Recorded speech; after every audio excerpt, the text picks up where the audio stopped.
America, land of the free, home of the, well, it's complicated. We like to think our government is of the people, by the people, for the people.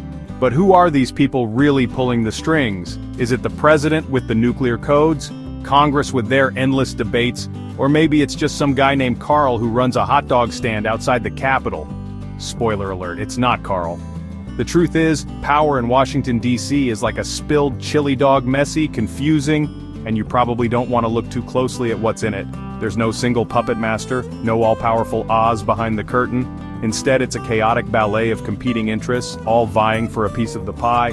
So buckle up, America, because tonight we're diving headfirst into the belly of the beast. We're going on a wild ride through the tangled jungle of American policymaking, where things are rarely what they seem, and trust us, you're gonna want a strong stomach for this one.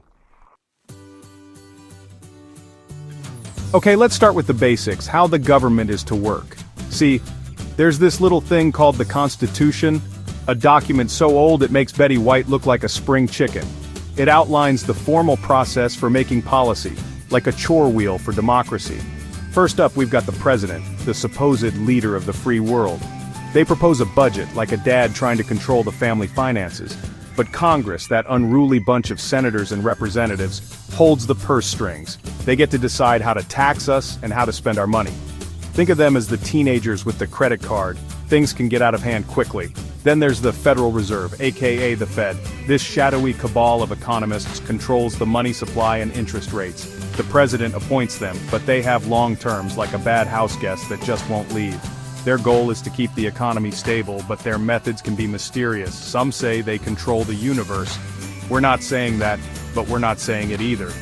So, the stage seems set for a civilized dance of power, right? Wrong. This is Washington, where things are never that simple. Remember those competing interests we mentioned? Well, they don't just sit back and let the formal process play out. They've got their own ways of getting what they want. Think of it like trying to get your grandma to make your favorite cookies. You don't just ask politely. You butter her up. You do chores without being asked. You might even resort to some light emotional manipulation. The president has a particularly powerful tool at their disposal, the bully pulpit. No, it's not a place where they literally bully people, though we've all had our suspicions. It's their platform to speak directly to the American people, to sway public opinion and put pressure on Congress. Think of it as a national megaphone, amplified by Twitter and fueled by outrage. Then there's lobbying, the legalized bribery of American politics. Corporations, interest groups, even foreign governments all spend millions to whisper sweet nothings in the ears of lawmakers. They wine them, dine them, and shower them with campaign contributions, all in the hopes of influencing policy. It's like a scene out of House of Cards, only with less murder and more expensive suits. And let's not forget the power of the people. Public opinion matters, at least in theory. When enough people shout loud enough, politicians tend to listen, or at least they pretend to. It's like when your dog barks at the mailman. You know he's not going to do anything, but you have to at least acknowledge the effort. So far, we've got a president with a megaphone, a Congress awash in money, and a public that may or may not be paying attention. But wait, there's more. We've also got executive actions, which are basically like presidential decrees. They allow the president to bypass Congress and make policy on their own, at least within certain limits. It's like being able to order takeout when your spouse says you're having leftovers. And then, there are the countless federal agencies, each with their own little fiefdoms of power. Take the Department of Commerce, for example.